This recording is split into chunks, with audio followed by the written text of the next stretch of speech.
So AJ put out an analysis of Tesla over the weekend, along with a very long video, 3.5 hour video. And I already did a video last night. If people want to go back and watch it, I did a video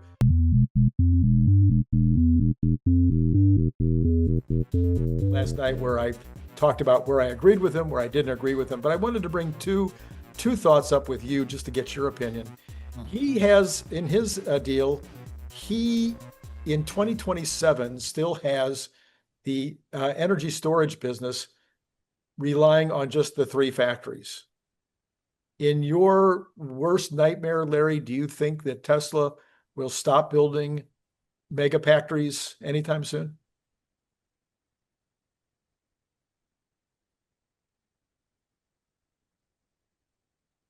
I think that they have to add quite a few factories. I'm hoping that they need to add a factory in China within a year or so.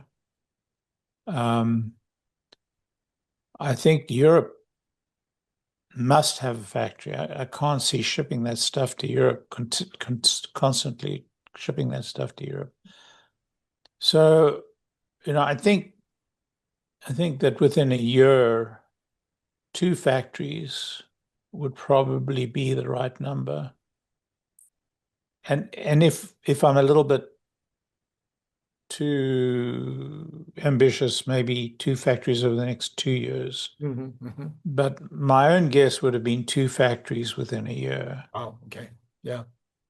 I mean, it took them 2 years before they moved from factory 1 to factory 2 in the United States. Right. But that's because they were learning, they were busy teaching themselves how to build these things.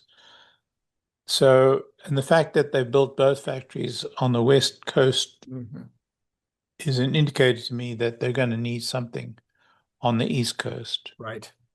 And China, China probably has enough demand for 4 or 5 factories. So why wouldn't they build it? And then why not build in Europe? It just seems such a given. I think one of the limits in Europe is just the battery supply and where they get the batteries from. So those are the big things.